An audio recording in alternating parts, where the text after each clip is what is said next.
Bonjour, bonsoir, moi c'est Néné et je suis accompagnée de ma très chère Ndaya et on se retrouve pour un nouvel épisode du Thé Noir. Nouvel épisode, nouvelle saison. Après notre petite pause estivale, nous sommes très heureuses aujourd'hui de vous retrouver. Et dans cet épisode, on va vous parler un petit peu de ce qu'on a fait cet été, des leçons que l'on a apprises pendant l'été et aussi de nos vies. Voilà, comme d'hab, on ne change pas une équipe qui gagne. Bonne écoute. Ma très chère Ndaya, ça dit quoi? We're back. I'm coming out. I want the world to know. Exactement. Depuis, j'ai que ça en tête. Voilà. Parfait. Ça va. Parfait. Les vacances furent bonnes? Ouais. Franchement, ouais. J'ai passé des bonnes vacances. J'ai passé des vacances. Ça a commencé sur on a high note. Donc, ça a commencé vraiment super fort. Et après, c'était des vacances de plus en plus relax. Et de plus en plus, on va dire, simple en fait. Ouais, de plus en plus simple. Et après, en fait, on a commencé par un road trip en famille, juste à 5, où on est vraiment resté dans notre petite bulle. On est parti en Espagne. Après, on a rendu visite à de la famille. Et c'est devenu de plus en plus famille. Et la bulle s'est percée.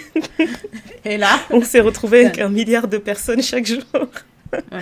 C'était complètement différent, mais ouais, mes vacances, elles m'ont fait beaucoup de bien. Beaucoup de bien. Je dis, là, c'est vraiment une intro rapide de mes vacances. Mais voilà. Je te laisse faire ton intro de tes vacances. Comment ça s'est passé de ton côté? Pas ce à quoi je m'attendais. Je pense que c'est pour la première fois des vacances où je reviens pas reposée et j'ai l'impression de ne pas avoir fait autant de choses que d'habitude. Donc c'est un peu bizarre. Un été en dents de scie comme la météo toxique que l'on a. Voilà, je pense que c'est ça le résumé de mes vacances. C'était pas mauvais, hein. C'était pas mauvais. Je sais qu'on vend souvent du rêve, il faut avoir des vacances géniales et tout. Donc on a fait le premier long voyage avec l'enfant, qui a été une compagnon de voyage très cool. Franchement, c'est super ça. Je suis... vous ne me verrez pas dans l'avion en train de me cacher parce que l'enfant hurle ou fait du tapage. Dieu merci. C'est super ça. Je continue de toucher du bois. Mais c'était trop bien. Elle s'est éclatée. Enfin, c'est ce que je dis tout le temps, c'est de redécouvrir le monde à travers ses yeux. C'est quand même extraordinaire. Et avoir la chance aussi de voyager avec elle, parce que je sais vraiment que c'est une grosse chance. Ouais. Et aussi, là, je suis partie aussi en vacances et il y avait mes parents avec moi. J'ai 4 frères. C'est quelque chose, ça. Ouais, j'ai 4 frères, comme vous le savez. Et je pense qu'on va instaurer un roulement où chacun de notre tour va prendre les parents une année. Donc, je les ai tous les 5 ans. Mais t'as fait ton tour, là. T'as fait ton tour du quinquennat. C'est bon. C'est bon. Je suis pas sûre que tous les ans, c'est une bonne idée. Peut-être un week-end par an, mais des vacances. Je suis plutôt d'accord avec toi parce que j'ai passé quand même 2 semaines intenses chez ma mère. Et ouais, je suis d'accord avec toi. C'est pas pareil, tu vois. Il y a une raison pour laquelle, en fait, quand t'as un enfant, tu vis avec tes parents. Et il y a une raison pour laquelle, arrivé à l'âge adulte, en fait, vous avez besoin d'avoir chacun vos espaces. Parce que cohabiter entre adultes, c'est pas la même chose. Donc, c'est pas la même chose. C'était beau pour les petits-enfants d'être avec elle. C'était très beau. Ouais. Nous, par contre, on a fait beaucoup de front contre front, même si on a beaucoup aimé la présence de l'une et de l'autre. Mais c'est vrai que vivre avec plusieurs adultes, c'est difficile. C'est difficile. C'est difficile et je pense que ma première grande réalisation de cet été, c'est que je suis officiellement le parent de mes parents. Et donc, du coup, c'est encore plus difficile parce que tu te dis, mais ce sont des adultes. Et tu peux pas être impoli à leur parler comme si tu parlais à ton enfant. Mais il y a des moments où tu es là, tu dis, je comprends pas que tu comprennes pas ça. Vraiment, ça, c'est la base. C'est quelque chose... c'est ça. En fait, des fois, tu as envie de mettre fin à la conversation de manière ferme. Non, mais franchement... Mais tu dois toujours doser parce que tu dois te rappeler de qui a enfanté qui. Non, mais tu sais, c'est quoi le truc? C'est comme si on était dans une conversation WhatsApp et qu'à chaque fois, je quittais la conve et qu'on me remettait dans la conve. C'est vraiment l'impression que j'avais. Parce que bêtement, je pense que le premier jour des vacances, donc eux, ils sont arrivés à la Walligen Beast to Fly, comme on aime bien dire. Ils n'ont pas du tout organisé ces vacances. Donc eux, leur travail, on leur envoyait l'itinéraire, les billets d'avion, la liste des choses qu'ils devaient mettre dans leur valise. Donc, grand luxe, avec la météo, les endroits où on allait, les activités qu'on allait probablement faire, etc. Donc, ils avaient juste besoin de prendre leur valise, d'aller à l'aéroport. Est-ce qu'ils ont lu toutes ces informations? Je suis pas sûre. Voilà. Je suis pas sûre. Et en Est-ce plus, qu'on est surpris? Pas vraiment. Et en plus, il y a eu plusieurs check-in. Ah, c'est bon, vos valises sont prêtes. Oh, mais de toute façon, qu'est-ce que je vais mettre dans cette valise? J'ai dit, oh, ok. J'ai fait mon travail, j'ai fait ma partie. Après, tu dis, après tout, vous êtes des adultes responsables, n'est-ce pas? Normalement. Après tout. Ça m'a pas forcé. Il manquait des choses dans les valises essentielles au bon déroulement de ce voyage. Wow. Ça, c'est une première chose. Deuxième chose, on n'est pas parti très très longtemps, donc a priori, une valise par adulte.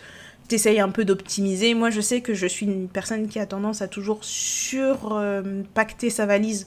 Donc, là où quelqu'un peut avoir une valise, moi, j'en aurais 2. Mais là, j'ai quand même fait un effort parce que je me suis dit, on va louer une voiture. Il n'y aura pas beaucoup de place pour les bagages, tu vois. Ça ne sert à rien de louer une énorme voiture, enfin bref et tout. Eh ben, ils sont arrivés, je pense qu'ils déménageaient. Parce qu'il y avait beaucoup trop d'affaires. Et j'aurais compris s'il y avait des outfit change. Genre, la journée, ils avaient une tenue. Le soir, on allait rester changer de tenue. Mais pas tant.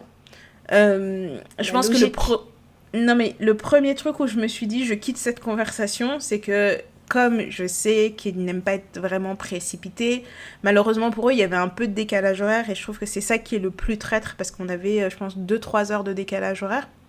Okay. Et donc, du coup... t'es en avance, mais ton corps reste à l'heure d'avant. Donc, du coup, toi, dans ta tête, il est 6h du matin, mais là-bas, il est déjà 9h. Donc, tu vois, c'est un peu perturbant, etc. Donc, et là, tu dois s'adapter quand tu arrives, c'est un peu difficile. C'est un peu difficile. Mais moi, j'aime bien me dire qu'on va essayer de se mettre sur le rythme, quand même. On va pas faire des grasses mat jusque midi, parce qu'en fait, ça te bouffe la journée. Là où on était, le soleil se couche à 18h. Donc, en vrai... Non, mais surtout que eux, même s'ils ont envie de faire des grasses mat, quand t'es avec un enfant, l'enfant, il fait pas de grasses mat, en fait. C'est dès le matin. C'est ça. Il faut s'amuser, il faut faire des activités. Il faut faire des activités. Ouais. Et bon, ma fille est une grosse dormeuse. Vraiment, c'est une grosse dormeuse. Il y a des matins, elle me disait « Oh non, maman, moi, je suis fatiguée, je veux encore dormir. » Tu dis « Oui, je sais, ma chérie, que t'es fatiguée, mais tu vas dormir dans la voiture parce qu'on a un petit peu de route, on va faire machin. » Parce que j'avais pas spécialement envie, tu vois, d'aller si loin et de passer la journée à dormir. Et donc, premier moment où j'ai voulu quitter cette conversation, c'est la veille au soir, je donne le programme du lendemain. Je dis, j'ai vu qu'il y a cette cabane près de la mer où ils vont pêcher le poisson le matin.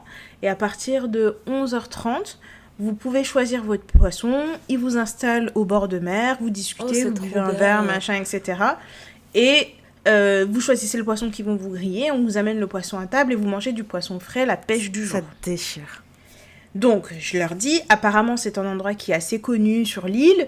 Ça serait quand même bien si on partait peut-être vers 11h, parce que c'est à 10 minutes. Il y a des petites activités à côté. Donc, au pire des cas, on peut s'installer, mais c'est pas comme si on n'avait rien à faire, quoi. Il y a la plage, on peut faire un château de sable. Enfin bref, il y a de quoi s'occuper. Demandez-moi à quelle heure on a quitté la maison. Oh my gosh, néné.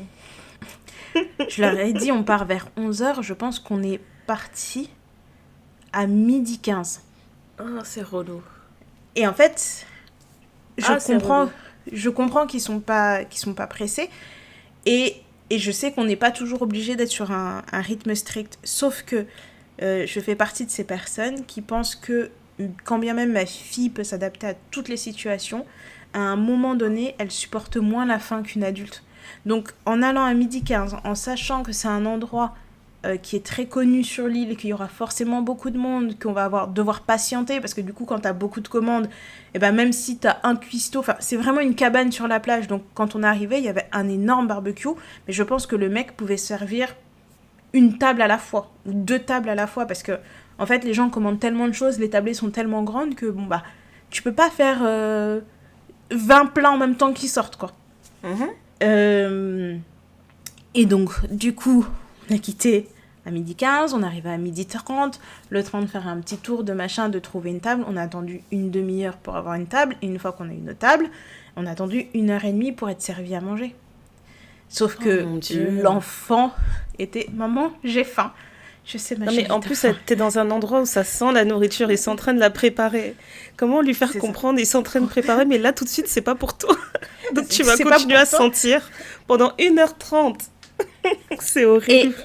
Et en fait, cette journée-là, c'était vraiment ma première journée de test, parce que ça peut paraître ridicule comme ça, mais il faut savoir que... Donc, on est parti à l'île Maurice, et ils parlent français, anglais, créole.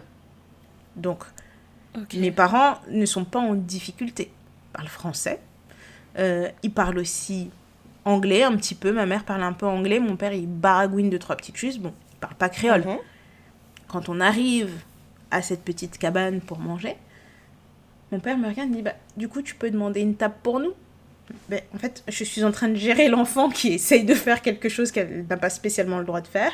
Je suis occupée. C'est pas comme si je faisais rien. Je dis mais... Tu peux aller ? Oui, mais bon, je sais pas. Je dis, monsieur mon papa, vous pouvez aller. Vraiment, ils vont pas,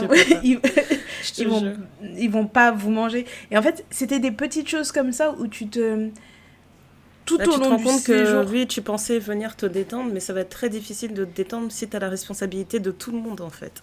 En fait, moi, je me suis dit que je savais que je n'allais pas me détendre. Je savais que c'était pas des vacances pour moi, que c'était des vacances pour eux. Le truc qui était un peu compliqué, c'était que à chaque fois qu'il y avait quelque chose, vas-y néné, demande. Mais en fait, on est tous des adultes autour de cette table. J'ai beau avoir tout organisé, s'il faut demander l'addition, s'il faut dire qu'il manque à plat, s'il faut recommander quelque chose, je suis pas obligée d'être la seule personne qui intervient à chaque fois. Vraiment, mais tu sais que ça, je peux pas. Cette notion de rentrer de vacances reposées, j'étais en train de me demander ça aussi quand je rentrais. Je me demandais en fait, est-ce que c'est pas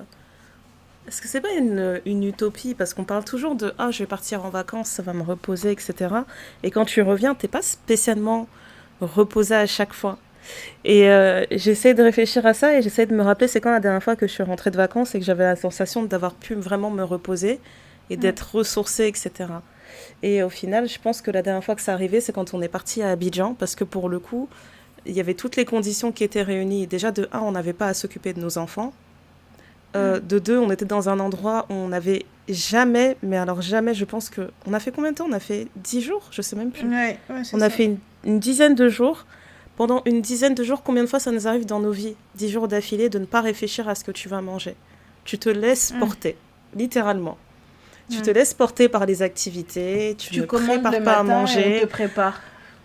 Mais limite, des fois, la veille, comme ça, tu sais, c'est vraiment le truc où t'es comme une princesse, où tu dis juste « Ah, j'ai jamais goûté tel plat ». Le lendemain, on te dit « Machin va préparer le plat ». Je dis « Waouh ». J'ai même pas demandé, j'ai juste dit « J'ai jamais goûté telle chose ». Il y a déjà quelqu'un qui a dit « T'inquiète, on va préparer ça demain ». Donc vraiment, ce niveau-là, je pense qu'il n'y a que comme ça, en fait, que tu peux atteindre un certain niveau de détente et de repos. Parce que même cet été, comme on est parti, on a loué un appartement dans une petite ville d'Espagne. Je dirais un village, d'ailleurs, clairement, c'était un village. Et à côté de l'appartement, tu avais une petite supérette, etc. Donc, on a vraiment fait des courses, mais basiques, parce qu'il faisait tellement chaud. Tu sais, quand tu frôles les 40 degrés, tu n'as pas envie de faire des plats. Donc, tous les jours, on mangeait les fruits frais locaux. Tu vas peut-être griller une viande ou tu vas manger, je sais pas, du saumon fumé, des trucs comme ça. Donc, on grignotait vraiment tous les jours, t'as pas vraiment besoin de préparer. Et après, quand il faisait pas trop brûlant dehors, on se disait, maintenant, on va rester au bord de l'eau. C'est tout. Ouais. Et donc, quand t'es comme ça, en effet, t'es reposé. Et vraiment, quand on a quitté cet endroit, je me sentais parfaitement détendue, je me sentais vraiment rechargée. Et c'est la deuxième partie de mes vacances qui m'a épuisée. C'est comme si j'avais rechargé ma batterie, je sais pas moi, à 95%. Et après, j'ai fait la deuxième partie de mes vacances où je suis partie dans la ville dans laquelle j'ai grandi, à Lille. Et ça a été 2 semaines qui non seulement ont vidé la batterie, mais genre, on m'a vidé ma batterie, on m'a mis en négatif. C'était à ce point-là, quoi. C'était vraiment ça, en fait, parce que d'un coup, tu te retrouves à faire exactement l'inverse. J'étais dans un endroit où j'avais pas forcément beaucoup de choses à faire, beaucoup d'options de choses à faire avec les enfants. tu te retrouves aussi soumise aux envies des autres. Parce que quand tu es en vacances, normalement, tu fais plutôt plus ou moins ce que tu as envie de faire. Personne ne t'impose un programme. Alors que là, la plupart du temps, c'était des programmes imposés. C'était beaucoup de « ouais, mais il faut voir un tel, il faut faire un tel, il faut faire ci, il faut faire ça ». Les enfants, ils ont envie de se reposer, mais en même temps, ils ont envie de sortir. C'est tout le temps. Il faut trouver un parc. Maman, on doit trouver un parc où se détendre. Et ça, c'était vraiment la partie où je me suis dit, c'est pour ça qu'en fait, il y a des gens qui rentrent de vacances et qui sont juste épuisés, en fait. Parce que tes responsabilités, elles ne s'arrêtent pas quand tu pars dans ce cadre-là. Donc ça, je peux le comprendre. Je suis d'accord sur le principe, mais tout de même, je trouve que c'est pas juste, quoi. Ouais, c'est pas juste. Moi, je pense qu'en tant qu'adulte, même avec les enfants, si on a envie de se reposer, il faut partir en all-inclusive. Je pense sincèrement que c'est la solution à tous nos problèmes. Ouais. Si on veut pas avoir tout ce stress, tout ce machin, il y a que comme ça où tu peux vraiment profiter pleinement de ce qui se passe, de trucs, parce que c'est pas tant le fait qu'on me pose des questions, c'est pas tant le fait qu'on me sollicite sur les choses où j'avais l'impression qu'on n'avait pas besoin de me solliciter. C'est le constant de du coup, qui fait ça ? Mais du coup, tu fais ça comment ? Mais du coup, et ça, et ça, et ça, et ça, et ça, où en fait, on te sollicite toute la journée. Et ça, c'est ton quotidien déjà. Et quand tu pars en vacances, justement, c'est pour avoir une rupture par rapport à ton quotidien. Donc c'est logique de ne pas avoir envie de faire ça pendant ta pause. Mais j'ai eu beaucoup d'échos de mon entourage. Là, j'ai quand même pas mal de gens dans ma famille qui ont fait justement des vacances en famille all-inclusive. Et en effet, les gens étaient heureux. J'ai parlé avec ma sœur qui a fait ça, avec 3 enfants en bas âge. Il faut savoir que la plus grande, elle a quel âge ? Elle a 7 ans, je crois. Ça lui a fait beaucoup de bien. Elle m'a dit, mais vraiment, les enfants se sont fait des amis, ils se détendent, ils s'amusent entre eux, etc. On te ramène tes enfants quand c'est l'heure d'aller dormir, et puis c'est tout, quoi. Oui, c'est ça. Donc ça m'a fait rêver. Au début, c'est ce que j'avais envisagé. Je me dis, mais c'est... Moi, j'ai pas connu les vacances avec mes grands-parents. Tu vois, j'ai des copines qui me disent moi, j'allais tout le temps chez ma grand-mère, tous les étés, surtout une qui me dit moi, tous les étés, pendant un mois, je partais en vacances avec mes parents, mais parce que ses parents travaillaient, mais l'autre mois, elle était chez sa grand-mère qui récupérait tous ses petits-enfants. Donc, elle a passé des étés avec ses cousins, cousines, et c'est comme ça qu'elle a grandi. Et moi, j'ai pas connu ça parce que quand mes parents sont venus en France, les billets pour aller au Congo étaient très, très chers. Et donc, c'est pas un truc qu'on pouvait t'envoyer tout le temps au pays. Et donc, j'ai pas grandi proche de mes grands-parents. J'ai pas eu cette opportunité-là. Et je me suis dit, ma fille a cette chance-là de grandir avec ses grands-parents à côté. Et je voulais pas, tu vois, genre, je peux la mettre au Kids Club, elle est contente, elle joue avec plein d'enfants et c'est l'éclat total. Mais en même temps, je voulais avoir quand même des moments familiaux, tu vois, où elle peut être avec ses grands-parents. Et quand je regarde toutes les petites vidéos que j'ai, toutes les photos, tu vois, par exemple, cette semaine, j'ai récupéré parce que j'aime bien toujours partir avec des appareils photos jetables en vacances. Et donc là, j'ai récupéré les photos imprimées trop bien. de ce que j'ai pris en vacances. Et il y a une teinte et il y a des trucs. Et il y a des photos que j'ai découvertes, notamment une photo où je suis avec ma fille, que ma mère a prise à mon insu avec l'appareil photo. Mais elle est trop belle parce que tu vois la joie sur son visage. J'ai une photo trop mignonne où elle est avec ses grands-parents en train de marcher. On a l'impression qu'ils vont conquérir le monde. Et je me dis, allez, les petits tracas, ça le vaut. Parce Carrément. Que ça peut paraître très négatif comment j'ai entamé ce truc en plus du fait que mes parents étaient un petit peu devenus des ados, parce qu'en plus de ça, ils sont sur leur téléphone. Donc, ils avaient le Wi-Fi à la maison, mais ils n'avaient pas le Wi-Fi quand on sortait, ils n'avaient pas les données mobiles. Donc, dès que tu passes la porte de la maison, tu as toutes les notifications, tu as machin et tout. Ah bon, j'ai raté les chaînes TikTok et les chaînes WhatsApp. Non, mais un jour, je leur ai dit, j'ai dit, si je vous embête, faut le dire, comme ça, moi, je m'en vais. Oh, pourquoi tu dis ça ? J'ai dit, on est tous dans la même pièce, vous êtes sur votre téléphone, enfin, peut-être qu'on peut parler tous ensemble, enfin, je sais pas.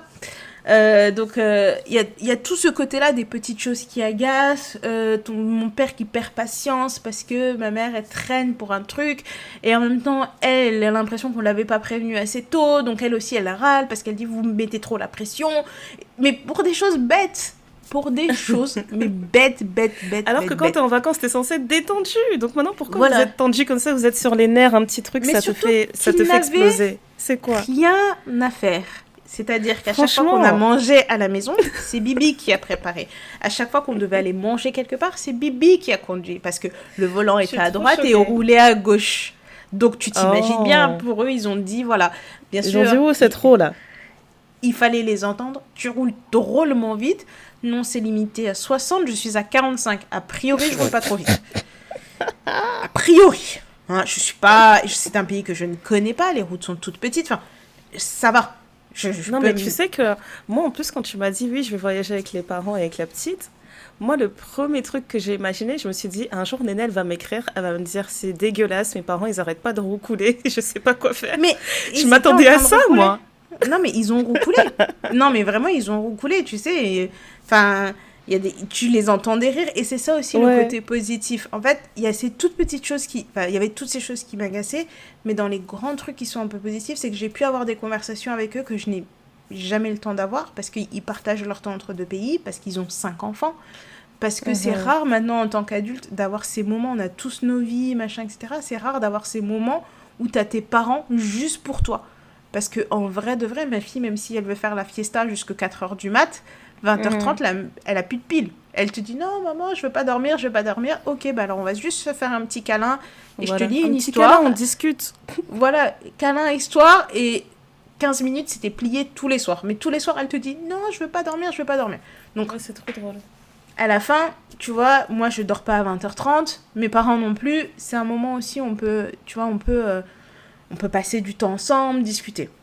Donc ça, c'était chouette de voir comment ma fille interagit avec eux au quotidien. C'était chouette de les voir, en fait, comme s'ils étaient enfants, enfin, des ados amoureux, des jeunes adultes amoureux, ils se faisaient des blagues, ils rigolaient, ils étaient là, j'étais là, ok. Voilà. Ah, c'est trop chou. Et c'était aussi beau, tu vois, de les voir, tu vois, découvrir un nouveau pays. Et ma mère qui m'a dit au détour d'une conversation, ah, j'ai failli venir travailler ici, mais à quel moment? Ah ouais, c'est incroyable.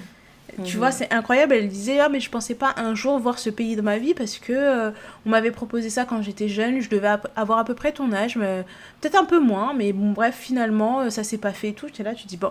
En fait, tu découvres tes parents autrement. Tu vois, à un moment, on était partis dans un resto. Elle a commandé un poisson. Enfin, elle a demandé la pêche du jour. Donc, elle savait pas ce qu'elle allait avoir comme poisson. Et en fait, elle me dit, ah, mais ça, quand j'étais au village chez mes parents, c'est le poisson qu'on mangeait tout le temps, ça me rappelle mon enfance, tu vois. Et tu dis, mais en fait, ce sont des humains comme nous, tu vois partout sur les réseaux, mais il faut se rappeler que tes parents, ils vivent cette vie pour la première fois aussi.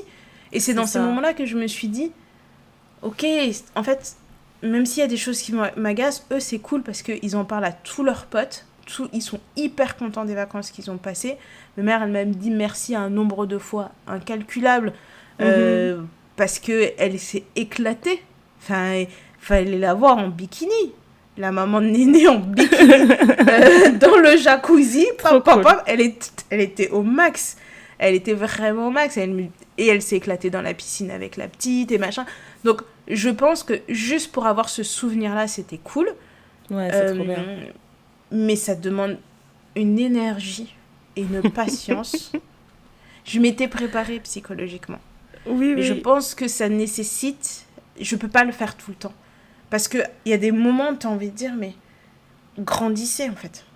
Soyez des adultes. Là, en fait, vraiment, je ne sais pas ce que vous ne saisissez pas. Et ça, c'est la partie la plus frustrante et la plus difficile. Et puis, tu vois, quand ils commencent à s'engueuler entre eux, alors qu'ils ont tous les deux tort, mais que t'en as un qui essaie de faire comprendre qu'il a tort et qu'il s'est en train de s'agacer, dit, mais vous êtes tous les deux sur le même niveau de bêtise. Alors qu'on est en vacances. Arrêtez, ça suffit. Alors qu'on est en vacances. Enfin bon, Mais il y a un truc que j'ai vécu aussi avec toi, je suis trop d'accord. C'est par rapport au fait de redécouvrir ou de découvrir la vie de tes parents.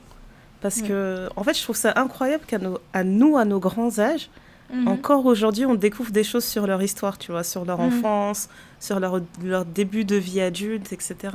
Moi aussi, genre, en discutant avec ma mère sur des conversations, mais vraiment aléatoires, elle m'apprenait des trucs, je me dis, mais moi, je savais pas ça. Et puis, tu vois, c'est vraiment au détour d'une conversation, on parle d'un truc qui n'a rien à voir, et elle commence à me raconter à quoi ressemblait sa maison d'enfance, Elle me parlait de la relation qu'elle avait avec ses sœurs et tout. Elle me racontait un truc de comment avec mes sœurs on se chamaillait parce qu'elle me disait que moi j'étais maigre et que j'étais plate et tout. Puis j'étais morte de rire. Je me suis dit, ah bon, bah tu vois, j'apprends des choses parce que moi, par exemple, ma mère, j'ai aucune photo d'elle avant qu'elle soit, je pense, avant qu'elle se marie. Je pense que toutes les photos que j'ai de ma mère, c'est à partir du moment où elle rencontre mon père.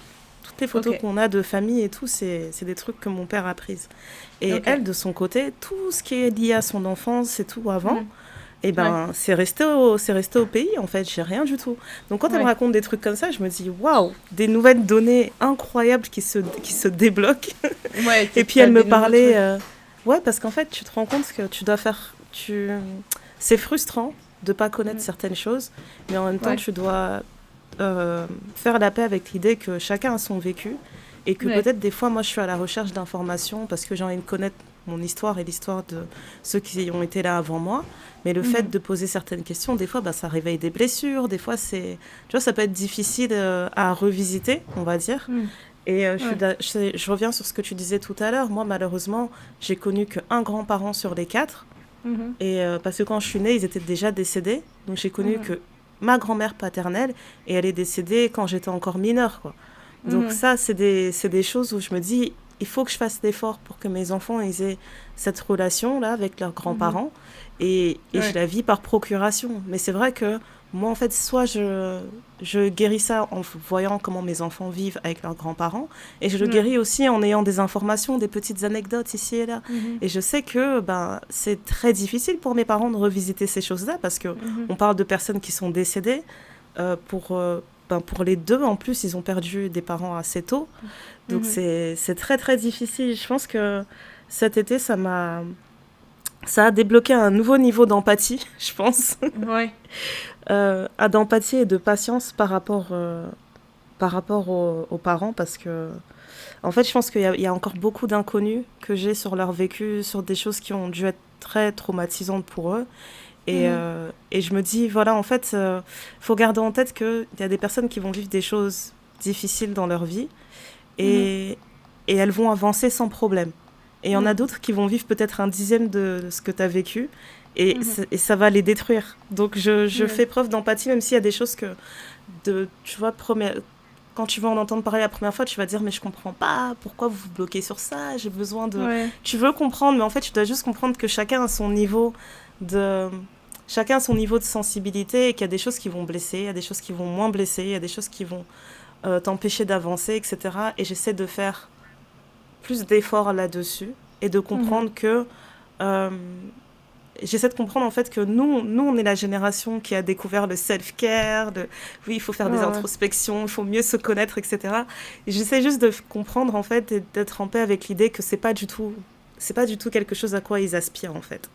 Parce que des fois j'essaie de creuser et de dire non mais tu penses pas que quand tu dis ça c'est teinté de machin et tout, j'essaie de faire des psychanalyses et on me regarde comme une folle et je me dis non, en fait il faut juste que je sois en paix avec l'idée que chacun a son vécu, chacun a son cheminement, et si un jour il y a des choses que ma mère elle aura envie de décrypter ou quoi que ce soit, et ben elle le fera à son rythme, et que je peux pas forcer ces choses parce que moi j'ai envie de répondre à des inconnus. Ouais, que c'est un peu égoïste en fait. Donc ça c'est un peu égoïste, mais c'est compliqué parce que le problème c'est que qu'on y croit ou pas, on est le fruit de leurs histoires et de leur vécu.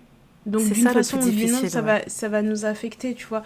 Il y a des gens qui croient plus ou moins au trauma transgénérationnel, machin, etc. Chacun a sa position là-dessus, mais je reste quand même convaincue que c'est pas possible qu'il y ait quelque chose qui se répète de génération en génération comme ça gratuitement. C'est qu'à un moment donné, il y a quelque chose. On est d'accord. À un moment donné, il y a quelque chose et il faut poser des questions. Et de toute façon, même la science a été capable de prouver le concept d'épigénétique. C'est ça, en fait. C'est qu'il y a plusieurs études qui ont été faites sur des rats de laboratoire. Et il y a une étude qui m'avait particulièrement touchée. C'était des rats, en fait, qui étaient dans leur cage, et on leur a mis un petit arbre, et en fait il y avait une limitation, dès qu'ils s'approchaient de ce petit arbre ils recevaient une décharge électrique. Et donc au fur et à mesure ils ont compris que on s'approche pas de l'arbre parce que sinon on se fait électrocuter. Et donc ces rats ont mis des petits rats au monde, des râteaux. Pas sûr. Et en fait... Mais bon, ok.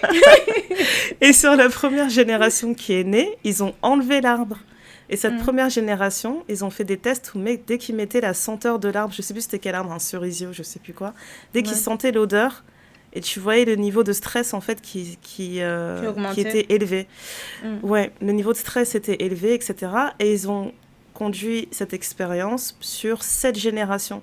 Et jusqu'à la 7e génération, il y avait cette même appréhension quand ils sentaient juste l'odeur de cet arbre ou quand ils le voyaient.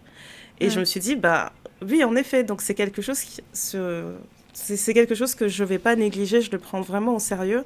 Quand je vois qu'il y a certaines choses qui sont un peu difficiles, etc., dans la famille, je me dis, bon, il va falloir creuser là-dessus, mais je vais quand même creuser doucement parce que tu n'as pas envie de... Tu sais, tu as l'impression d'être un peu en terrain miné, quoi. Si tu pousses trop sur un sujet et que tu vois qu'il y a beaucoup de non-dits, tu risques de faire exploser, en fait, certaines choses et tu n'as pas envie d'en arriver là, quoi. Donc, oui, on est d'accord. Je suis d'accord. Et tu vois, moi, par exemple, je sais qu'un exemple tout bête, c'est que ma mère, je ne l'ai jamais vue se maquiller, même quand j'étais plus jeune. Elle a commencé à se maquiller très très tard et elle a aussi insisté sur le maquillage quand moi j'ai commencé à maquiller, mais moi j'ai commencé à maquiller, j'avais 22-23 ans. Avant ça, je me maquillais pas. Et donc elle est devenue, on va dire, coquette avec moi. Donc il faut vous dire qu'elle est quand même assez mignonne pour vivre cette vie sans maquillage. Yes. Et pour qu'on la remarque, etc., etc. Et en fait, le truc c'est que moi quand j'essaye des nouvelles choses, elle aussi elle va essayer des nouvelles choses. Donc moi, quand j'essaie des nouveaux types de tenues, elle aussi, elle va essayer des nouveaux types de tenues. Quand je vais tester un nouveau parfum, elle aussi, elle va avoir envie de tester un nouveau parfum. Quand moi, j'ai commencé à être à fond dans le skincare, etc., bah, elle aussi, elle s'est mise à fond dans le skincare. Donc, premier truc qu'elle m'a dit quand on est arrivé en vacances, elle m'a dit « Ah, mais tu sais, tu m'avais donné ce masque et tout. » là je l'ai amené parce que je sais pas trop comment l'utiliser. Peut-être que pendant qu'on est là tu pourrais me faire un petit moment de skincare. Oui, peut-être peut-être. Et en fait c'est des petites choses comme ça où tu te dis en fait tu leur donnes aussi une ouverture à certaines choses auxquelles elles n'ont pas forcément accès ou ils n'ont pas forcément accès. Il faut leur laisser aussi eux la place de s'exprimer et de vivre un peu tout ce qu'ils ont envie de vivre. Mais en même temps, il ne faut pas que ça marche sur tes plates-bandes à toi.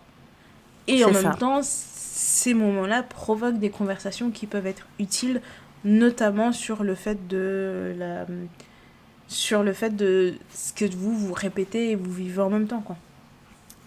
Donc ta stratégie, c'est vite, alors tu les détends, tu leur proposes une activité sympa. Et donc vraiment, là, quand ils sont détendus, là, tu poses des questions qui fâchent. Non, mais tu sais que parfois, tu n'as même pas besoin de faire ça. Oui. Parce qu'il suffit, ça m'était arrivé une fois avec ma grand-mère, elle était en train de me raconter une histoire et je pense qu'elle a oublié que c'était moi. Et elle parle et elle s'est rattrapée en disant « Je peux pas te dire ça !» J'ai dit « Mais trop tard, on est déjà là !» Donc, c'est trop drôle. Allons-y, tu vois. Mais bon, après, pour ce qui est de ma mère, elle parle. Ça, vraiment, elle parle. Elle a pas besoin de... Ouf, tu sais bien. Elle n'a vraiment pas besoin qu'on l'encourage à quoi que ce soit, tu vois. Pour mon père, c'est autre chose. Mais il le fait quand même. Il a quand même parlé. Et sur des sujets, je l'ai regardé, je me suis dit, bon, comme on marche sur des œufs, l'homme là ne parle pas beaucoup. Il a commencé à parler, laissons-le s'exprimer. Je te jure, il faut surtout pas l'interrompre. Si tu commences à dire, oui, mais en fait, il va te dire, ah, trop tard. C'était ouvert, maintenant c'est fermé. Non, mais c'est trop drôle comment ces choses-là se transmettent. Parce que tu vois, tu dis que ta mère, elle parle beaucoup. Ton père, c'est pas celui qui parle le plus. Et quand je parle avec mon mari, je me dis, mais lui, il a pris sa mère. Et il a trop pris sa mère parce que orateur de l'éloquence, de l'oration, des trucs. Je peux poser la question la plus bête au monde. Je te jure, des fois, c'est presque un jeu. Je me dis, peut-être que je vais mettre le chronomètre et on va voir quand est-ce qu'il aura fini de répondre. Non, mais franchement, tu pourrais. Vraiment, tu pourrais. Et il est chanceux comme elle aussi. Ouais, c'est vrai. Mais on a trop rigolé parce que c'est vraiment le truc aléatoire. En fait, on est parti chez des amis, en fait. Et c'est des amis qui sont nos voisins. Et en fait, les enfants, ils font toujours ça. Nos voisins, dès qu'ils font des petites fêtes, etc., les enfants s'incrustent. toujours de la même manière. Ils viennent, ils disent « Oh, est-ce qu'on peut vous aider je sais pas, à préparer quelque chose, décorer, machin. » Et après, quand ils ont aidé, on leur dit « Mais restez les enfants, merci beaucoup. » Donc là, ils sont restés. Et en fait, c'était l'heure d'aller dormir. Donc je viens les chercher, je leur dis « Oui, vous êtes bien amusés et tout. Maintenant, il faut laisser les gens tranquilles. On va dormir. » Mais il s'avère que c'était un anniversaire. Et là, mes enfants, ils me supplient, ils me disent « Non, ils n'ont pas encore sorti le gâteau, maman, reste, reste. » Donc bref, je leur dis « Ok, restez. » Ils sortent le gâteau. Et en fait, on était chez des catholiques protestants. Et vous savez ce que... pardon, des chrétiens protestants. Oui, pardon. Et vous... protestants. Autant pour moi. Et vous savez ce qu'on dit sur les noirs protestants? Ils font des longues prières. Donc, ils ont sorti le gâteau, ils ont commencé à prier. Et je voyais mes enfants qui étaient en train de me regarder, genre, mais quand est-ce que ça finit? Mais quand est-ce que ça finit? Et moi, je les ai regardés, je leur ai dit, vous voyez, vous voulez le gâteau, maintenant, vous allez assumer. On reste calme, on écoute la prière, tout ça. Bref, on rentre à la maison, ils racontent ça à leur père. Et leur père, il dit, bah, d'ailleurs, votre grand-mère, eh ben, à l'époque, quand on passait à la table et qu'elle faisait des prières, il disait, elle faisait des longues prières. Il disait, oui, on était arrivé à un stade où mon père, il lui disait avant, même il disait, s'il te plaît, dose la longueur de ta prière. Et les enfants, ils étaient morts de rire. Mais c'est vrai. De rire. Non, mais c'est vrai, elle fait plus autant ça. Parce qu'on est tellement dans une famille un peu... Enfin, où il y a tout type de confession. Mais je me souviens que quand on grandissait, c'était vraiment son truc. Elle le faisait tout le temps. Et même là, là en vacances, elle le faisait. Elle le faisait. Et elle disait à ma fille, mais vas-y toi, c'est toi qui pries. Et alors, il faut la voir très sérieusement. Merci parce que j'ai été sage aujourd'hui. Et là, nous, on se regarde. T'as un œil qui s'ouvre, genre, sage. Ok, si tu le dis. D'après elle. Non, mais vraiment d'après elle. Oh, waouh. Non, mais franchement, il n'y a rien de plus drôle que d'écouter un enfant faire la prière. C'est incroyable. Vraiment, ça, c'est le max. C'est le top. Non, les enfants, ils vont te dire des trucs du style merci Seigneur, parce qu'aujourd'hui, il n'y avait pas de patrouille à l'heure à laquelle je voulais regarder pas de patrouille. Et quand je suis passée chez le glacier, il restait des glaces au bubblegum. Donc vraiment, merci Seigneur. Non, mais surtout que la pas de patrouille, c'est pas comme nous, où en fait, il y avait des horaires pour les dessins animés. Eux, c'est la génération Netflix. Donc matin, midi, soir, s'ils veulent, ils regardent. Drôles. Non, mais franchement, non, ils sont trop mignons. Ils sont trop mignons. Et c'est vrai que voir les vacances des yeux des enfants, ça m'a fait beaucoup de bien. Tu sais comment tout est magnifique pour eux. Ils découvrent tout. Ouais. Alors que nous, on arrive à un âge où, quand tu as fait plusieurs expériences, tu cherches vraiment le truc qui va te faire dire « Waouh !» Tu vas te dire « Oh, j'ai jamais vu ça de ma vie.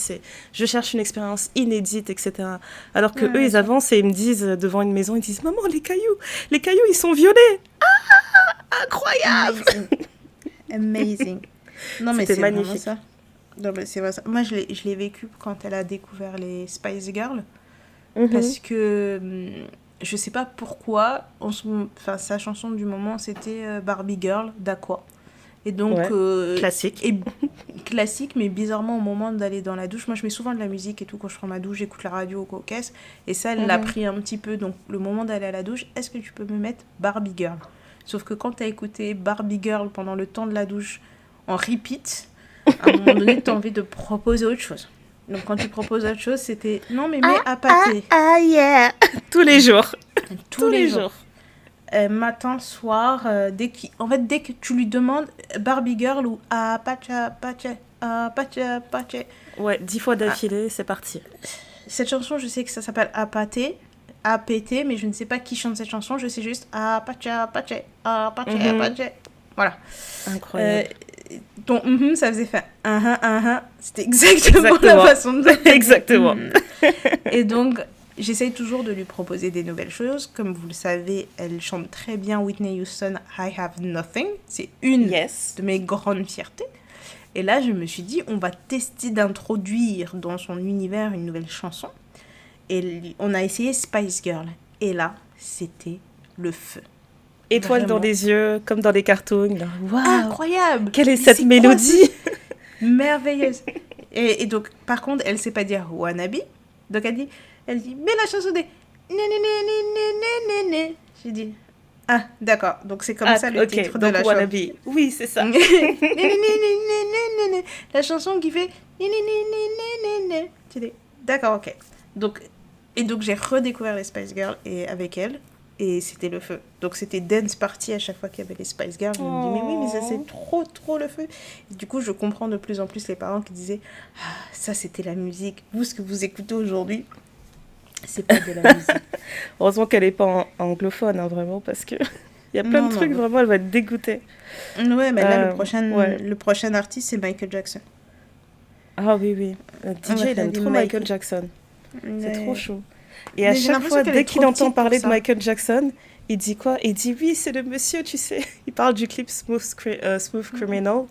Il dit c'est le monsieur qui arrive à se pencher, je sais pas comment il fait. Je sais pas comment il fait ce monsieur, mais c'est celui qui se penche comme ça là. Il m'a trop fait rire. Quelle merveille d'ingénierie. Quelle merveille d'ingénierie, c'est chevilles. On n'en fait plus des comme ça. Je te jure, le pauvre chaud. Non, vraiment. Non, moi je trouve qu'elle est un peu jeune encore pour Michael. Je sais pas, j'ai l'impression que elle va pas apprécier à sa juste valeur. Je pense que le premier truc qu'ils ont vu, c'était Remember the Time, et ils ont beaucoup aimé parce qu'ils étaient à fond un peu dans le côté Égypte et tout, voilà. C'était le côté Égypte qui les a piqués. Et ils ont commencé avec ça en tout premier, ouais. Donc il y a quelques chansons comme ça qu'ils aiment bien, mais ils sont pas encore au fait de tout le catalogue. Ok. Ouais. Et j'étais en train de penser à l'autre grosse leçon apprise dans l'été. C'est le fait que peu importe l'âge que vous avez, votre fratrie reste votre fratrie. Si vous avez des frères et sœurs, ça reste vos frères et sœurs. Donc comme vous étiez quand vous aviez 5 ans, comme vous étiez quand vous aviez 10 ans, que vous ayez 30, 40, 50, 60 ans, ça change pas. Parce que juste avant de partir en vacances, j'ai un collègue qui m'a fait découvrir un jeu. Ça s'appelle Global, où grosso modo, tu pars d'un pays et tu dois essayer de découvrir le pays du jour. Un pays mystère. Un pays mystère. La compétition qu'il y avait avec mes frères. Tous les jours. Je l'ai trouvé en 4 coups. Non, moi j'ai trouvé en 3 coups. Non, t'as menti. T'as utilisé ça. Non, c'est pas vrai. Prouve. Je vais mettre le lien dans la description de l'épisode pour voir comment c'est au niveau des auditrices. Ouais. Non, franchement, c'est un pays par jour. Vraiment, c'est le même pays. Tout le monde a le même pays. Ça change chaque jour. Et donc ça je me rappelle, il y avait un jour où je voulais essayer et tout, et Jazz, elle me dit j'ai pas fait le pays mystère. Et je regarde mon téléphone, je dis il est minuit. C'est minuit. On était trop dégoûtés. Ouais, en plus, je sais même pas à quelle heure ils changent ce pays, parce que je pense que c'est un truc qui va dans le monde entier. Mais du coup, quand je suis rentrée, j'ai dit merci à mon collègue. J'ai dit, t'as remis une compétition entre mes frères et moi tous les jours. Il faut qu'on dise, incroyable. C'est quoi le pays? Et t'as vraiment l'esprit de compétition où tu fais des captures d'écran, on dit, j'ai trouvé en 2. Puis t'as les coups de non, mais là c'est de la triche. Moi j'ai mis tous les pays qu'il y avait à côté. Mais comment ça? Ils calculent pas bien les frontières. Arrête, à ceux qui disent ouais, mais vous trichez. Bah ouais, on triche. Non, mais c'est ça. Et en plus, c'est bien, Jazz elle joue avec nous, mais elle est forte. Hein. Ouais, elle est franchement forte avec son petit elle aime beaucoup les jeux de deviner les drapeaux. Donc comme ça, en fait, elle a appris plein de pays. Tant mieux. Ouais, franchement, c'est trop bien. Parce que moi, il y a des zones, franchement, je me disais, mais je connais aucun pays de cette zone-là. Et je sais que je les ai connus à un moment donné. Donc, c'est pas normal d'oublier, quoi. C'est vrai. Non, moi, le challenge, vraiment, c'est quand j'arrive en Amérique latine et n'importe quel archipel sur le globe, je suis perdue. Franchement, je suis perdue. Dès que j'arrive au niveau des îles, waouh, ça devient vraiment compliqué. Moi, j'ai à peu près une connaissance au niveau des Caraïbes.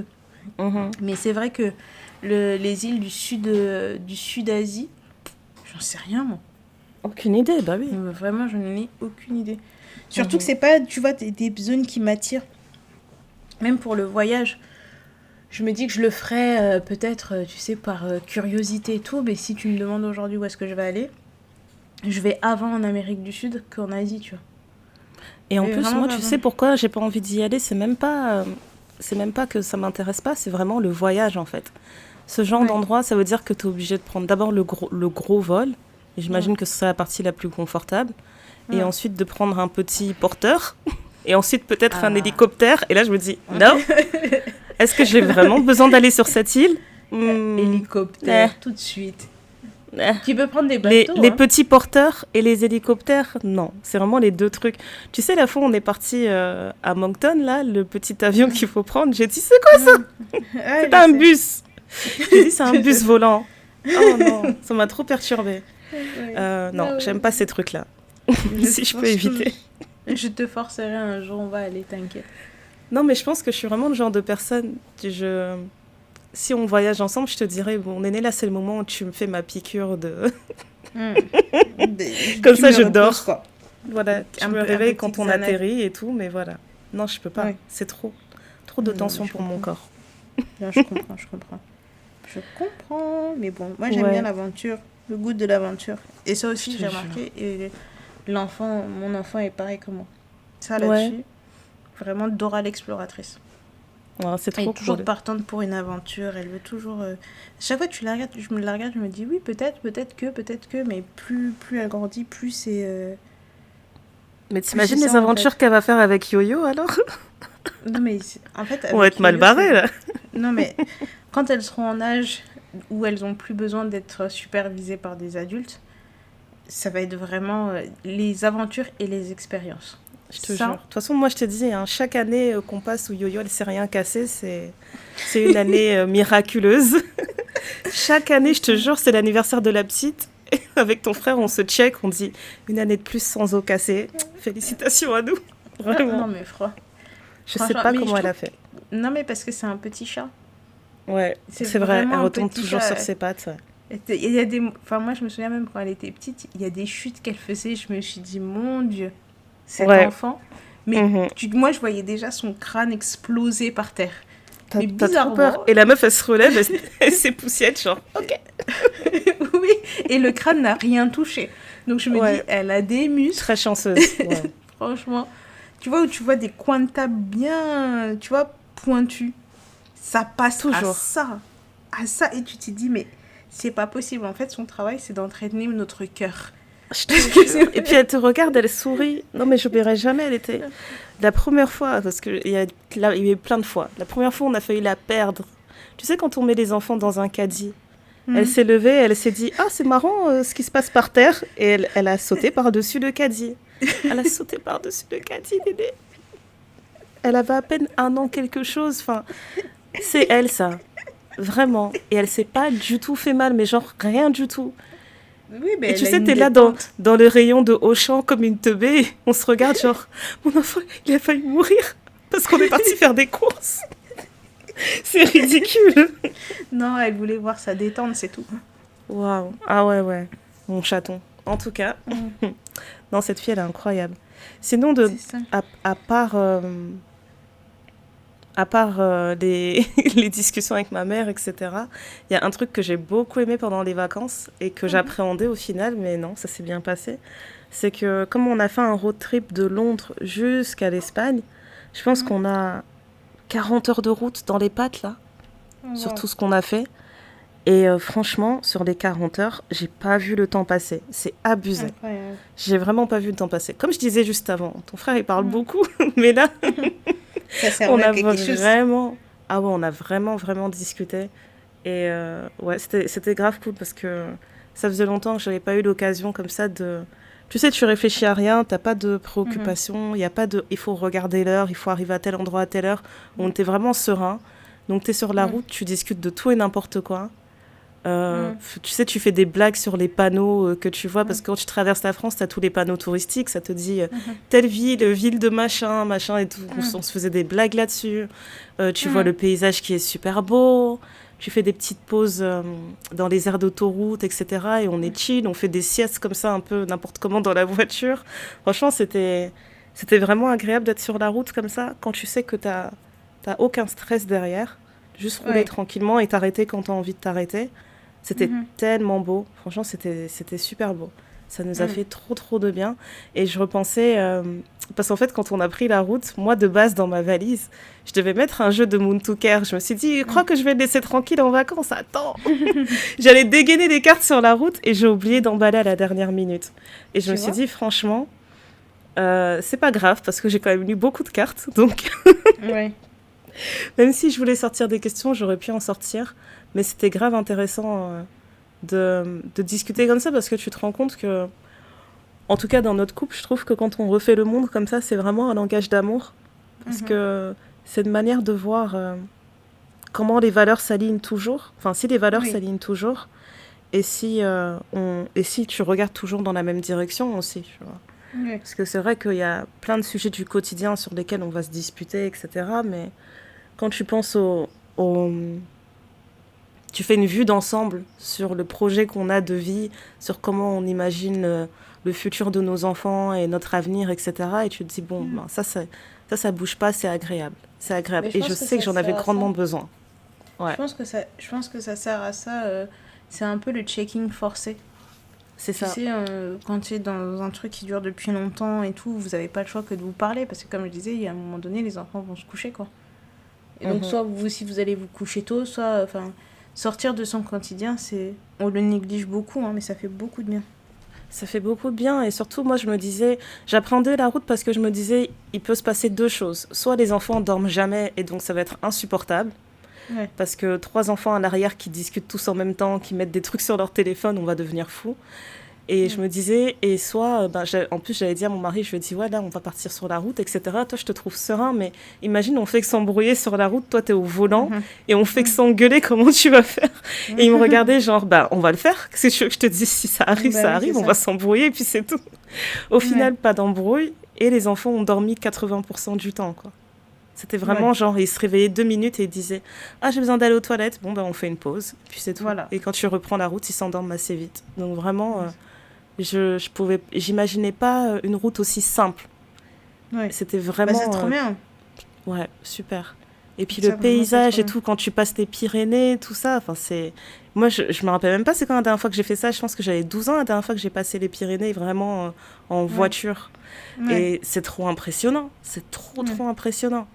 Franchement, c'était magnifique. J'ai essayé de prendre les bonnes photos, les bonnes vidéos, mais c'est pas pareil que quand tu es là, tu passes, quoi. Tu passes à côté de ces grosses montagnes, c'est incroyable. Ouais, puis après, c'est le souvenir dans ta tête, quoi. Tu sais, moi, je me souviens encore très bien d'une odeur quand j'étais partie en classe de neige en Autriche. Il y a une odeur particulière. En fait, quand je la sens, aujourd'hui, ça me ramène à ça, mais j'avais 8 ans. Wow. J'avais 8 ou 9 ans, mais en fait, à chaque fois que je sens cette odeur, je revois le chalet, je revois toutes les activités qu'on a faites et tout, quoi. Oh, c'est trop mignon. Donc, je pense qu'il y a des trucs, c'est fait pour ça, c'est la mémoire sensorielle, c'est les sons, c'est les couleurs, c'est les machins, ça va te créer quelque chose, quoi. Mais c'est logique que tu aies la mémoire de l'odeur, toi. Parce que toi, tu es très, très... j'allais dire, tu es très, très du nez. C'est pas ça le terme, mais... tu es très du nez, quoi. Vraiment. Non, quand tu me parles de parfum, tu vois, l'autre fois, on parlait d'un produit et tu me disais, oui, je trouve que ça sent fort, etc. Et moi, je disais, moi, je sens rien. Je sais que toi, tu es très, très sensible à ça. Ouais, je suis très sensible aux odeurs. Il faut que ça sente bon, il faut que ce soit... J'arrive à sentir la première odeur, mais l'odeur qu'il y a derrière qui reste tout de suite. Tu vois, j'ai pas besoin d'attendre que ça se pose. J'ai du mal parce qu'en fait, j'ai l'impression qu'il y a de plus en plus de produits très parfumés, alors qu'en grandissant, j'avais pas l'impression qu'il y avait autant de produits très parfumés, à part, tu vois, les produits Yves Rocher où t'avais tout le temps des trucs hyper parfumés. Mais même là, je suis parfaitement pour l'aimant, ou les crèmes, ou en fait, tout sent trop. C'est insupportable. Franchement, c'est un gros coup de gueule. Je suis trop d'accord avec toi. Et du coup, toi, tu peux aimer un savon, tu vas aimer une crème qui est différente, tu vas aimer un parfum qui est différent. Et quand tu mélanges toutes ces odeurs, je pense que tout le monde ne fait pas toujours attention à la composition, aux odeurs des produits qui se marient bien, tu vois. Mais du coup, moi, j'aime bien le gel douche à l'abricot, mais en même temps, ma crème, elle sent la fraise, mais l'autre truc sent la coco et tout. Et en fait, c'est juste une boule d'odeur. Mais c'est toxique en plus. C'est toxique, en fait, quand tu arrives à un certain niveau. En fait, c'est OK si tu l'as dans un produit, mais quand tu commences à mettre des couches de tous tes produits différents. Et c'est pour ça que là, tu vois, j'achète des produits pour les enfants et je leur dis toujours, tu prends la version non parfumée, parce qu'il faut toujours que ce soit écrit sur des bouteilles, tu as une version non parfumée. Sinon, peu importe ce que je vais leur acheter, ça va être, alors est-ce que tu veux une senteur coton, senteur machin, des bois, de trucs? Je veux juste, tu sais, le stick basique déodorant, là, pour le dessous des bras. Je me suis battue pour trouver une version non parfumée. C'est devenu un fléau. Il y a du parfum dans tout, c'est vrai. Ouais. Et même puis dans ça les... fait un truc chimique, quoi. Ça, il y a oui. des trucs très chimiques. Enfin, je supporte pas, en fait. Donc, bon. Ouais, là où je supporte vraiment pas, c'est sur les produits pour les lèvres. Je comprends pas, en fait. Ouais, c'est ça. Que... T'as pas besoin de goûter la fraise. Ton gloss n'a pas besoin de sentir et de goûter la fraise. Quel est l'intérêt? Il a pas du tout besoin. Et j'ai pas envie... Déjà, tu dois ingérer ce produit malgré toi, à force de mettre toujours des trucs sur tes lèvres. Mais plus le parfum, etc. Non, c'est trop. C'est trop. Mais j'avoue, moi aussi, j'en ai vraiment marre de ça, de trucs parfumés partout. Les Anglais, ils abusent. C'est... Même tes mouchoirs, enfin, c'est bon, quoi. Non, mais je pense... C'est de la folie.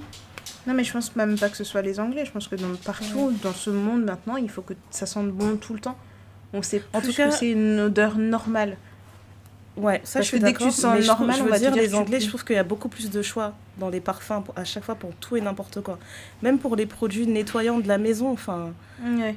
À un moment donné, je sais pas, et le propre, ça a combien d'odeurs? Tous les citrus, jasmin, et puis c'est de plus en plus précis, genre désert d'Orient, machin truc. Je veux juste que ça sente le propre. Dans ma maison, le propre, ça sent le coton ou le musc blanc. Tous les autres trucs là, lavande, citron, jasmin, non. Ça sent le chimique, c'est pas naturel, tu vois. Dans ma maison, le propre, ça sent le vinaigre ou le bicarbonate. Bah, moi, quand je fais les trucs, je fais la désinfection, après, ça sent la javel, oui. Mais si, tu vois, je dois utiliser des produits genre parfumés, dans ma tête, si ça doit sentir le propre, même quand tu choisis ton adoucissant, ta lessive ou quoi que ce soit, ça sera toujours une base de musc blanc ou de coton. Mais les trucs là, comme tu dis, désert d'Orient, matin, au sommet de l'Everest, non. Non, mais ici, ils font des senteurs. C'est quoi la dernière senteur que j'ai vue? Pumpkin latte. Je dis, arrêtez. Non, mais... Qui a envie de sentir ça? Les gens obsédés. C'est pénible. Et sinon, truc random, je pense que je te l'ai pas dit, mais quand j'étais à Lille, j'ai rencontré Jessie Diandra. C'était vraiment tellement random. En fait, j'ai emmené les enfants à une activité à Lille. Il y avait un truc qui s'appelait Lille Aventure Nature. Okay. Et il y avait plein d'activités, genre tyroliennes, etc. pour les enfants. Et c'était un truc mis en place par la ville gratuitement. D'ailleurs, vive la gauche, vive le socialisme. Merci Lille, vraiment merci pour toutes ces activités gratuites. Et ouais, donc j'étais en train de faire la file dans un jeu et je me dis, mais elle me dit quelque chose, cette fille, elle me dit quelque chose. Et j'avance genre, c'est toi Jessie Diandra? Elle me regarde, elle rigole et tout genre, ah, ouais voilà, est-ce que c'est vous?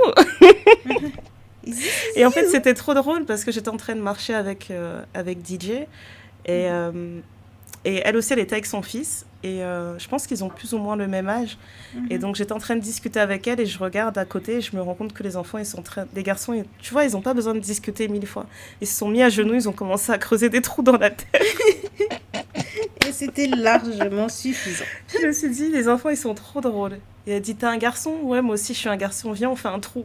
Vas-y. This is great. Ouais, c'était trop drôle. Non, mais vraiment, la rencontre aléatoire. Et je me suis dit, waouh, bah, tu vois, le monde est petit et tout. Donc, on a discuté vite fait, mais c'était cool. Première fois que je la vois en personne, après avoir discuté 1000 fois sur Twitter. Ouais. C'est ça, hein. Toi, t'es vraiment incroyable. La star de ça. Des rencontres aléatoires comme ça? Des rencontres aléatoires, mais aussi de faire évoluer des rencontres au-delà de l'espace... comment dire de l'espace on passe en ligne à hors ligne, je te jure. C'est ça. C'est incroyable. Et sinon, ah oui, il y a aussi un autre truc que je t'ai pas dit quand je suis rentrée de vacances. Ben, Monstera, elle était morte. Ouais. Oh non, pas Monstera. Ouais, elle est morte. Elle avait quoi? Elle avait 5 ans quand même. C'était une grande fille. Non, mais elle avait tout pour grandir. Elle était dans des meilleures conditions. Il n'y a personne qui l'a dérangée. Aucun enfant pour lui tirer sur les branches. Ouais, mais 1 mois toute seule, la pauvre. En fait, j'ai laissé la plante chez ma voisine et je pensais qu'elle savait comment l'arroser. Mais en fait, elle l'a trop arrosée. Je pense qu'en 1 semaine, elle l'a arrosée 2 fois, alors que c'est une plante que j'arrose 1 fois toutes les 2 semaines, quoi. Et après, c'est mon mari qui est rentré et il m'a dit, ouais, dès que je l'ai récupérée, je l'ai arrosée. Et je dis, mais c'était pas nécessaire. Donc, quand moi, je suis rentrée, elle avait des feuilles noires, en fait, qui sortaient. Genre, c'était des feuilles noires, vraiment, qui poussaient déjà toutes pourries. Et j'ai regardé les racines, c'était foutu. Toutes les racines avaient pourri. Donc, vraiment, morte de chez morte, c'était irrécupérable. En plus, elle était grande, Monstera. Elle était grande, c'était une adulte. Elle était majestueuse. Je te jure, ça m'a trop fait mal au cœur. Et il fallait voir la tête de ton frère, il me regardait genre, je suis tellement désolée, je suis désolée. Mais moi, j'ai pas eu l'invitation du matanga de Monstera. J'allais faire moi même le pagne. Attends, mais je te dis, Néné. En fait, je pense que je réalise pas encore. Parce que des fois, je suis posée au salon et je me dis, mais il manque un truc. Je sais pas c'est quoi. Non, moi, je vais faire le pagne. Dites-nous si vous aussi vous voulez le pagne du matanga de Monstera. Monstera. Ouais. Je vais commencer à designer le modèle du pagne, t'inquiète. Mais ouais, laisse tomber, elle était adulte, elle était robuste, quoi. Franchement, si elle survivait, elle a survécu à des hivers d'Angleterre, je me disais, ça va aller. Mais ouais, c'était sans compter sur... elle s'est faite noyer, quoi. Là, c'était un peu inévitable. Mais tu vois, j'ai une copine qui était partie en vacances... Enfin, qui est partie en vacances cet été. Et elle a fait des gels d'arrosage pour ses plantes. Parce qu'il y avait personne qui pouvait venir s'occuper des plantes. Donc, elle a mis les gels. Je ne sais plus comment elle a préparé ça. Mais elle était partie 3 semaines. Et en 3 semaines, c'était OK. Hein. Les plantes sont toutes vivantes. Ah, il faudra je vais lui demander sa recette si tu veux. Ouais, il faut vraiment que je teste ça parce que pour moi, c'était... je pensais vraiment que ce serait tranquille. Je me suis dit, bon... Franchement, ma voisine, elle me dit tout le temps qu'elle aimerait trop avoir plein de plantes, etc. À chaque fois qu'elle vient, elle aime trop. Donc, je vais laisser mes plantes. Et à chaque fois que je lui ramenais les plantes, elle me disait, c'est tout. Je lui disais, non, c'est pas tout. Attends d'abord. En fait, c'est ça, c'est ma faute. Je lui ai ramené une quinzaine de plantes d'un coup. Ouais. Et je pense en gros, elle me disait, ouais, je suis désolée, je voulais tellement bien faire que j'ai arrosé les plantes, quoi. Ouais. Donc, je pense que là, sur toutes les plantes, il y en a peut-être 3 qui sont mortes. Parce qu'elles ont bon, ça va, c'est que 3. Ouais, voilà. Moi, je pense qu'il y en a 3, quelque chose comme ça. Mais c'est vraiment Monstera, ça m'a marqué. Il faut que je la remplace bientôt. Pauvre choupette. Ouais. Aïe, Monstera. R.I.P. Vraiment, je vais porter fièrement le pagne de Monstera. Parce que vraiment, elle était majestueuse. Une grande dame. Je fais un peu la comédie devant ton frère, genre, je fais la meuf encore plus triste. Parce que je me dis, bon, peut-être que je pourrais utiliser ce joker la prochaine fois que je fais une connerie. Je dirais, ouais, mais Monstera c'est à cause d'elle. Tu vois, tu débordes. Laisse-moi garder un joker en scred. Ok, bon, bah, c'est un bon épisode de rentrée. J'espère que on vous a manqué autant que vous nous avez manqué, mais je pense que c'est réciproque parce que quand je vois la boîte, les DM, c'est laissez-nous respirer. Il y a des gens qui attendaient vraiment ce jour avec impatience. Lundi 1er septembre, j'étais là, waouh. J'ai dit, mais les amis, laissez-nous. Non, mais parce comme la police. Trop. Non, mais vraiment, on attendait trop. Je voulais respecter que vous étiez en vacances, mais quand même, j'étais là, oh waouh. C'était trop drôle. Ouais. Tout le monde a dit, non, vraiment dans le respect, mais bon, je vous écris quand même. Voilà, aujourd'hui, c'est votre rentrée. C'est vraiment comme quand tu rentres au bureau, tu ouvres ton ordinateur et tu entends toutes les notifications. Oui. Wow. Donc vraiment, vous attendiez juste le jour où je rentre, quoi. Bah ouais, rouvrir le téléphone, pour le coup, j'avoue que c'était un choc. Bah déjà, comme tu dis, les DM, et après de voir l'actualité, quand t'as pas regardé l'actualité depuis des semaines. Ouais. La façon dont ça te cogne, j'ai toujours pas regardé. C'est abusé. J'ai toujours pas regardé. Je tombe sur des trucs, des bribes ou quoi que ce soit, mais je n'ai rien regardé. La seule actualité que j'ai, c'est RFI le matin, pendant les 15 minutes de ma douche. Mais le reste, là, les images, je pense que je peux pas. Ah non, mais là, j'ouvrais mon truc et chaque fois que je disais quelque chose, c'était injustice. Tu scrolles injustice, tu scrolles une autre injustice. Et sinon, dans ce pays, il y a aussi une injustice. Tu dis, ok. Non, moi, il y avait tous les trucs des corps qui ont été retrouvés dans la Seine. J'entends ça. Je me dis, mais à quel moment un corps qui a été retrouvé découpé dans un métro, tu dis, à quel moment, en fait? Allô? Vous dites que c'est ça la solution. Laisse-moi prendre un corps, je le découpe et je le mets dans une rame de métro. Non, mais franchement. Non, mais c'était trop. Moi, j'ai eu droit à cette info-là Attends, c'est quoi qui m'a fait... Je rentre de vacances, j'ai cette info-là. J'ai l'info de la femme noire qui a été violentée par des policiers. Et puis j'ai une info de réseau de trafic d'enfants à l'aide sociale en France. J'ai dit super, bon retour en France et tout. Wouhou. Mais ça, c'était le sujet de l'été. Et même d'avant ça, parce qu'il y a eu des signalements où j'avais écouté, je sais plus si c'était je pense que c'était un podcast qui parlait des réseaux de prostitution dans l'aide sociale à l'enfance. C'est horrible. Et comment ils allaient chercher les jeunes filles, machin. En fait j'avais les deux. En se disant, oui, c'est l'endroit idéal, quoi. Vraiment. Oui, en fait, j'avais le parallèle des jeunes filles, donc du coup, qu'on emmenait à la prostitution, et des jeunes garçons qu'on prenait de plus en plus jeunes pour faire les guetteurs, qui, tu vois, t'as 15 ans et t'es un proxénète, quoi. C'est incroyable. D'accord, très bien. Non, mais c'est vraiment... à chaque fois, c'est le truc que je me dis, j'espère juste que... Il y a des niveaux différents en enfer, tu vois. Genre, tu peux pas mettre... il doit y avoir des catégories, parce que là, je comprends pas. Comme dans l'avion, il y a la classe à faire, la business et l'économie.